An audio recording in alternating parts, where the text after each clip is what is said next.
Well, welcome back to the On Par podcast with me, your host, Greg Sharp. And today I've got one of my favourite MSPs from across the ditch along with, which is Mr. Luke Fong from Lateral Plains. Great to Thank you have very much, Greg. you. Cool. Hey, why don't we just start off with you telling me a little bit about your MSP business, located, how long it's been going, how many people, anything else you'd like to? Yeah, for sure. Lateral Plains has been around since 2001. I joined the fray back in 2013. I was sort of engineer for those last sort of 7 years of my professional career outside of MSP land. And I worked at a couple of corporates and stuff like that. We're based in Ballarat in Victoria, so we're about an hour and a bit down the road from the big city. We've got customers all the way up the East Coast, New Zealand, couple international as well, which is awesome. And yeah, we've got 10 staff. We've got an office dog today, actually, which is surprising. Yeah, someone brought this dog into the office, which is cool. And yeah, so we sort of we're on a managed security path at the moment. So security first is our focus and doing all the infrastructure as well on top of that. So yeah, that's us in a nutshell, really. Right. And so the big topic for today, and it'll last a little bit for the On Par podcast, is talking about the sales process, right? So Mm, I know you guys have been a long time user of Zen Contract, but that's not really correct. our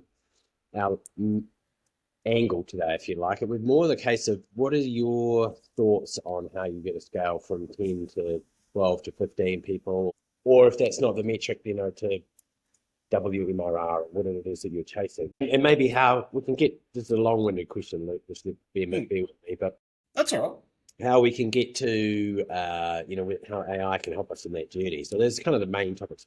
Goes. Yeah, for sure. You were saying off camera that you're looking at starting your sales process again. Yeah, talk us through that.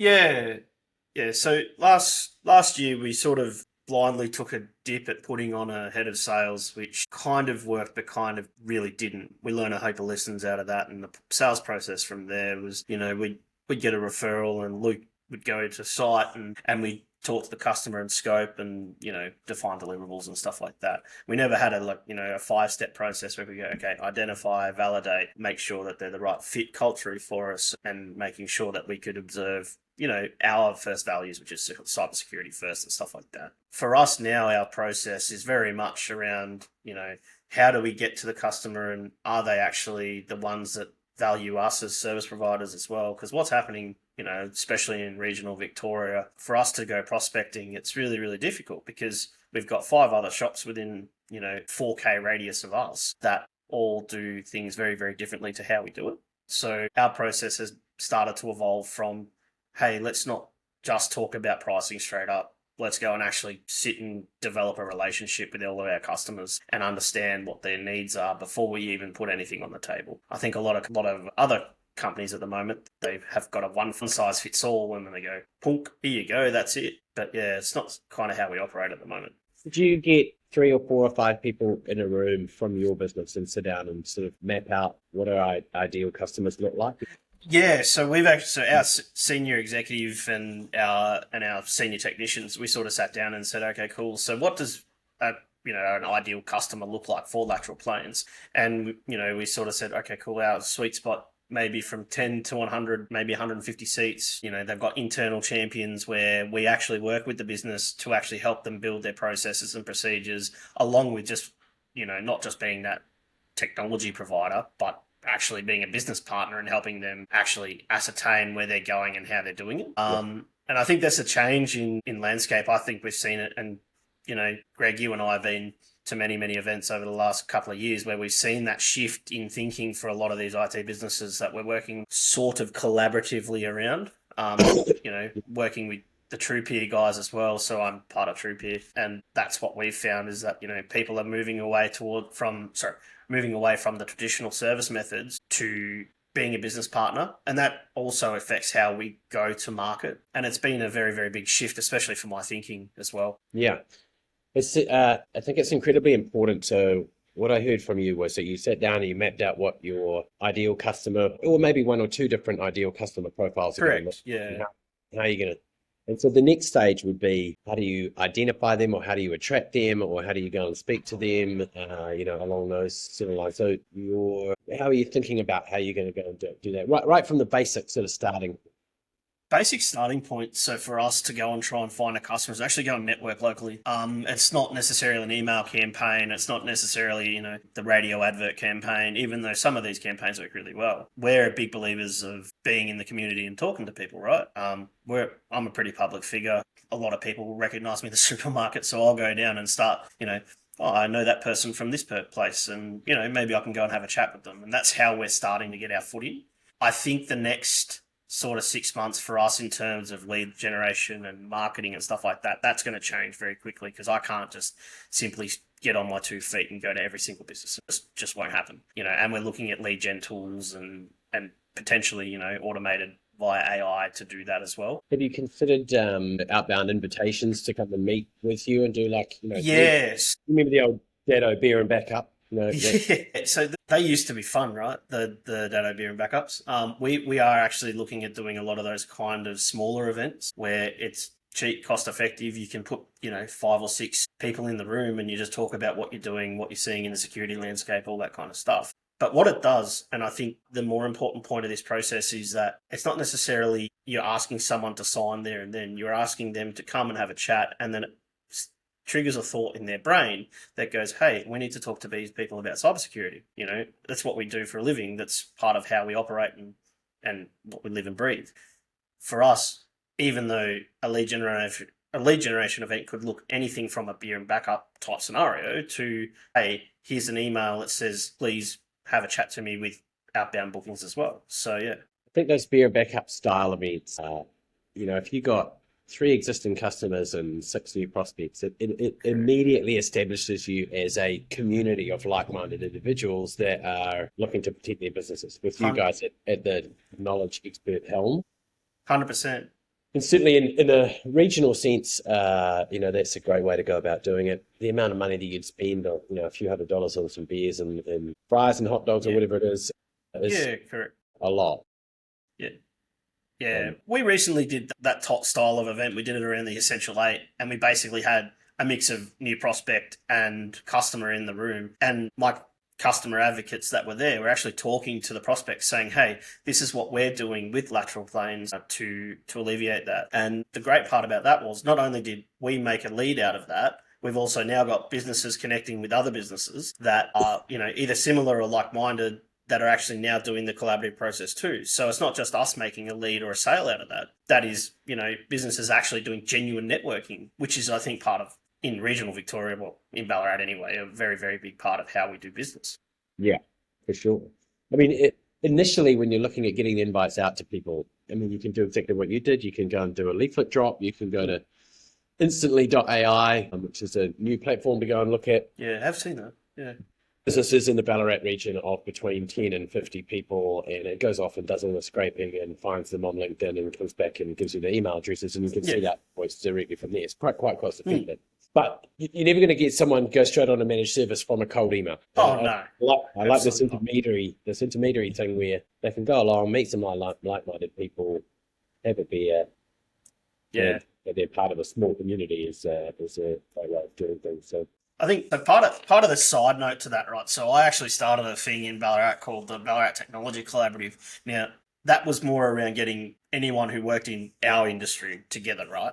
And there was no selfishness about it. This was literally trying to get people who sat in a corner, had no social interactions with any other businesses or engineering firms or anything like that, regardless of their status within our IT community. I told them to come out and have a beer. I put on some beers and I made one rule. I said, no work shirts are on. So we took them off. And I'm pretty sure within that group, we've actually done more business to business stuff within it than I have some of my lead gen events. So, which is kind of awesome. The whole idea and intent was not that, but it's sort of turned into that, which has been really cool. Right. And do you get, for some of these upcoming events, will you get the help of some of your vendors, or correct? Yeah, someone will come along and either foot the bill or have a speaker there that's something topical? Yeah, so the last event we had Kaseya come along. We had Paul Barge come down and chat about the Essential 8. For those that are in industry, know Bargy pretty well. He helped engage, which was awesome. But yeah, normally what we will do is we've got a subset of vendors that we use. So, guys like Microsoft, Dicadata, all those standard run-of-the-mill vendors that have been really, really helpful for us.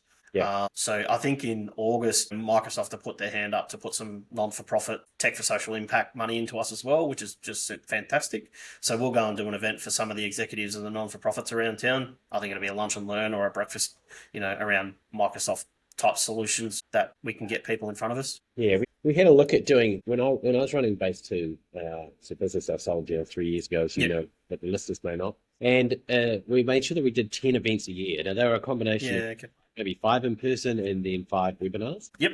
just because you can't do one every single month. We Yeah. run out, 100%. run out of capacity, but that was a great lead source and community building. Sometimes you got a lot more existing customers than new, potentially. You're always reaffirming that community that Yeah. you're together, and then it's very compelling for someone that comes in there and everyone knows each other. Feel quite. I think a lot of these events, right, are about optics too within the community, right? So when you think about it, even if you've got you've got an event with, say, for example, 10 people, but 3 of them are new customers that were potential prospects, right? When you've got the 7 there reaffirming that position that you're trying to push, all of a sudden those 3 prospects are now going, hey, these 7 that are, whether they're peers or colleagues or whatever, are now going, these guys are doing it with these guys. Maybe we should actually talk to them. And it reaffirms it really well, I feel, anyway. I 100% agree. Establish you as the content leader, the thought leader within that group, Correct. and that sense of community. It just reaffirms that you've already got a story and got businesses there, so it should help with the sales cycle and certainly reduce it. And then you can always ask them to bring along a friend. Correct. That Yeah. works. We did a lot of movie screenings, which Yeah. bring family or bring in another friend or another family. Do it. Those non-alcoholic events too, Microsoft pretty keen on funding those. Just Yeah. rules and things. Yeah, exactly. So not too much. Yeah. They'll, Yeah. they'll quite happily have the beer ones, but Yeah. those events are good.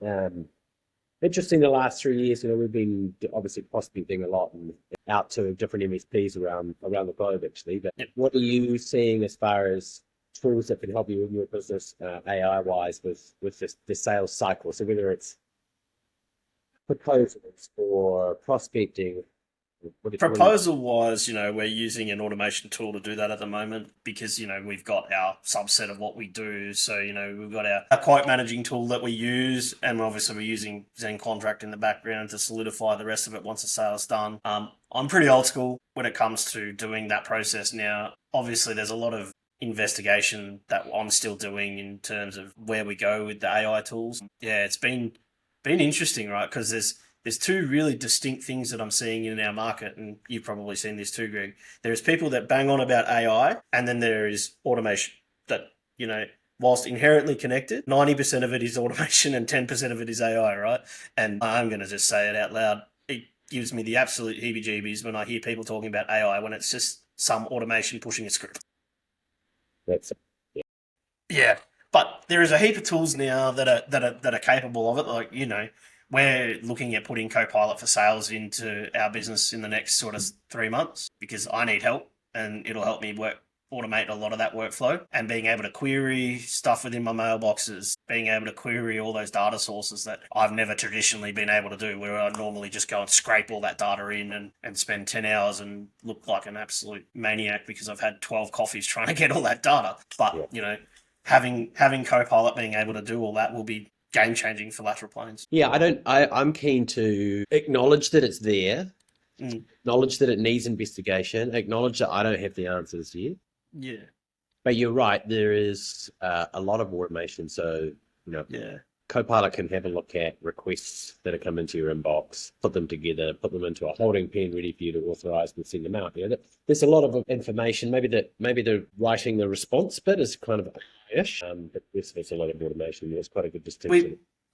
We're doing a lot, so, whether it be ChatGPT, whether it be Claude or anything like that, trying to put the ease of response back on us, right? Normally I would go and craft a tailored response to a proposal or craft a response to an email that's saying, hey, congratulations, you've become a partner of Lateral Plains, or, we're on that sales process. Whereas I think a lot of people don't see any value in that. Like, it's all the time-saving stuff for us, right? We're busy people as an MSP, and the feeling, right?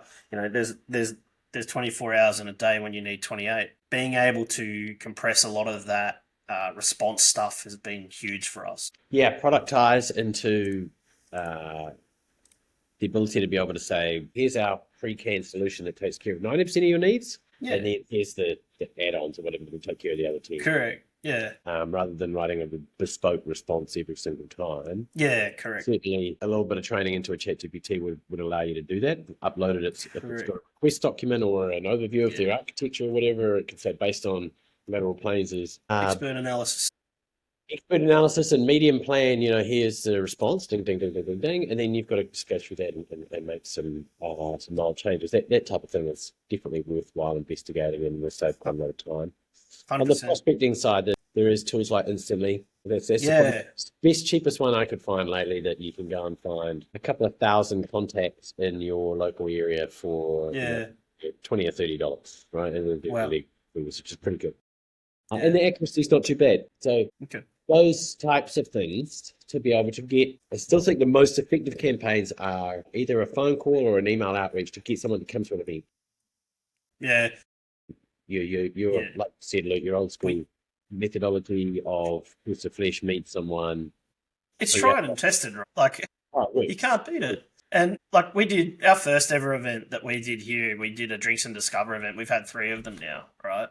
The day of the event, I literally personally sent a text message to every single person that was coming, right? Even the ones that had said, no, we aren't. The ones that said, no, we aren't coming, turned up anyway. So I had probably 65 people in the room.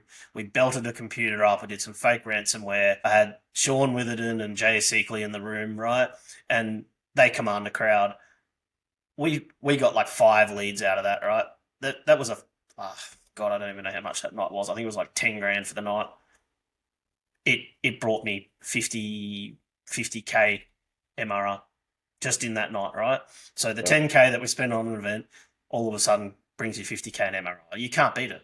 Like, right. Well, that's good. That's so, MRR, isn't it? I mean, that's a massive return. 600%. Correct. So fantastic. Yeah, those types of things. I mean, lean on your vendors. I think probably the biggest thing out of what we've discussed so far is, for me, is identifying who are the types of customers that you want. Yeah. Because our industry has been famous for going, we'll take anyone. We won't talk about the fact that we don't want to work with bad people or not nice people or good cultural fit or people too demanding, but we always say yes. Yeah, I think part of our battle was, and this is where the struggles were, so I can talk a bit about, where we've been and what we are and who we do, right? So we've had a couple of integrations of MSPs that we've taken under our wing that haven't necessarily been the best. And we're a family-owned MSP, so basically I was brought in as a junior tech, and what we would do is we would say yes and then ask what the questions were later.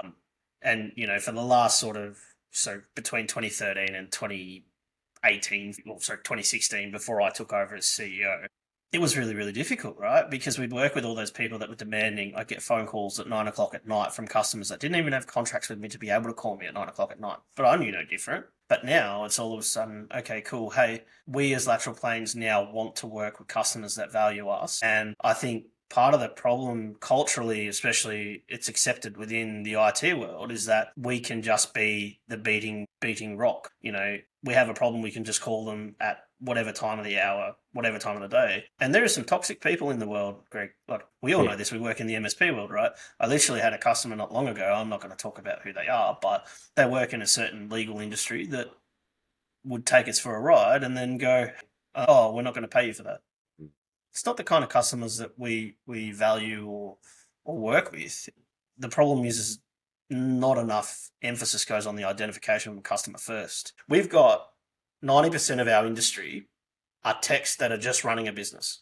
And that is part of the problem. When I say part of the problem, it's about education. This is why things like peer groups and stuff are awesome. But we've got people that are just going to do work, but then it becomes, okay, cool, we've taken on all this work. How do we service it? And then when we service it, how do we make it pay the bills? But they're techs. They're only just talking about doing the work. So it's, identifying the right customer. Then when you win the right customer is setting up the rules of the game. When during onboarding, it's, this is when it's expectations start from the start. The plan that you purchase from us involves this level of support. Outside of that, be some extra charges, that type of thing I think is incredibly important. Yeah, it's still, for me, it all starts still with identifying who the type of customers are. Yeah, and, every business is different with who they want to work with, right? So we've had a strong history in the medical industry where we've worked with specialists and stuff like that. We've recently just changed that ideal customer profile to go out and say, okay, cool, let's go and look at the professional services world. Let's look at, say, for example, engineering or agriculture, which we're doing a lot in that space as well. But when you find the right people and you click with them and they get it straight away, that's the ones that you work with really, really well. Yeah. And it might sound a bit trite because we've obviously been in the game for a while. So anyone that's listening, it might be an MSP that's 2 or 3 years old. They're still in that frame of mind of, man, if they're going to pay me, I'm going to do the work because I just need to grow and grow and grow. Yeah, 100%. The best advice I ever got was sit down and put a list of things next to the type of customers that you want to work with. They're honest, they value us, they always pay their bills on time. Yeah. Just list all those things out. So when you go and identify someone and you go and speak to them, if they have too many red ticks, red crosses, do not be afraid to say thanks, but no thanks. Here's a couple of my competitors you might want to speak to. You know what? So I was at Vegas for DattoCon last year, I think. Yeah. And our mate, Timothy Clarkson, actually pulled me aside and said, hey, Luke, we need to talk. And he sat down with me and goes, well, what does your ideal customer profile look like? And I didn't really deal with this until early last year, right? And he goes, have you ever said no to a customer? And I said, you know what? No, actually, I've never have. He goes, well, you better start. Because the moment that you start saying no to customers that don't fit the way that you do business doesn't work. And it's really, really interesting when I took that approach, right? We had a couple of customers prospects that we were looking to onboard. And I said, hold on a minute. I've got a values board in my office where, when our team meets twice a week, we look at that and we make sure that our customers fit those values and our mission. And this particular customer did not in the slightest. And we said, thanks, but no thanks. And they go, oh, but we really want to work with you. I said, yeah, but do you? Because you haven't fit the bill, you haven't answered the questions, and you haven't, ticked the boxes. So here's XYZ's number. They will happily work with you, but this is the way that we operate. Yeah. And your team will love you for it too, because they then respect you for looking out for them, because they know that they're going to have a better select group of customers, and you end up getting extra effort out of that team as well. So. Yeah, I'm not sure if you saw it this morning, but Tech Partner News actually had Timothy on their podcast about how he downsized his customer base from 150 to 30, right? And we started doing that earlier this year as well. I just said, if you don't want to work with us the way that we want to work, well, what's the point? My team are a lot happier working with customers that we love working with, and happy team equals profitability. Well, that's right. You're probably making more money with less customers. It's funny. So we actually, I think we offboarded 4 in the last 3 months that we thought was going to hinder our business to a point of a grinding halt, because some of them were, massive whales in the room. And then I've looked at all of our P&Ls and all of our numbers over the last sort of 3 months when we've lost them. We're actually going up, because we're actually able to deliver more professional services and stuff like that. So yeah, it's those noisy, tricky ones, which is fine if it's justified, but it's the ones that actually just that sort of internal culture where it's a bit of a blame culture. Yeah, more resources externally than I need to. Whatever. They just take up all of the gas in the rooms. 100%. And again, it comes back to now, I feel like in our industry, if we find the right customer, you've got to identify it. And I think from what I'm seeing, especially talking to a lot of MSPs, I'm going to a lot of these local events, I'm going to, a lot of these industry events, and they're saying, hey, how are you doing this differently to us? I said, we're finding people we want to work with. That's the reality. We're not finding, we're not just having every lead that comes in, we're firing ourselves straight at. We're going to, I had one pop into my mailbox today about, they're a 20-person band and they need X, Y, Z. I'll go and see if they need the help. But, I'm going to go through the process, identify, validate, make sure they fit our culture, make sure that they have the want to do things the way that we will do it, and go from there. It's a process. Well, we went through this a while back and actually identified 50 customers we wanted to work with, and we would run a campaign against those all the time while we're trying to get other prospects and stuff. But because we knew that they're the right size, they're the right culture, we knew that they were working with one of our competitors that we respected, but there might be a little bit of shaky ground. We've done enough research to find that out. We just knew their culture fit ours, and we wanted to work with them. So we just we actually went and got a bunch of potatoes and box them up and put funky messages on them with some just get some cloves, even or not, because it was just so Yeah. random and different and stuff. But Yeah, right. we got some great responses, and then we put them into a room. We had someone speak in. I think I emceed the event. We got two out of those 50, and then so we just Better kept than working. none. Well, we worked on the other 48. I think by the end of we kept doing silly little gifts to them. That was kind of a potato, and then another one was Quirky, yeah. a lemon or something different. We ended up with three or four the next time, and it was well worth the effort. But they were great customers that decent size, decent need for technology. That professional services, good one-to-one relationship with their computer, not in manufacturing, which is not many computers, lots of business. You kind of identify that type of thing is that business that is your ideal customer needs technology, can really leverage on technology, and forms a great relationship with their technology partner. Those ones in PS or professional services and agribusiness is really good for that too, because it's lots and lots of touch points. But I think that's the main thing is spend an hour with your 5 senior people in your business. Like, if we're going to go after people, who do we really want? And I Who think don't we want? Yeah, and make sure and just to add to that, when you're doing it, make sure it's the right fit for you, not for them. So if I got asked to give some advice to an MSP that's doing probably half the rev that we're doing, not even half the rev, and say, what were you doing to make sure that you could actually get in front of these customers?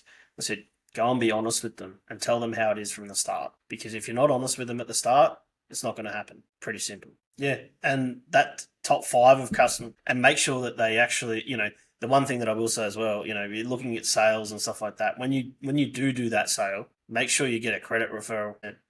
I have seen so many businesses take the mickey in terms of how the terms are when you sign that contract. Luckily I've got a cool tool called Zen Contract that actually tells them how their payment terms come out. But a good payer is also a good customer. That's the beauty of being in such a small town, right? In our town, we've got 160,000 people. Somebody knows someone who knows someone who knows someone.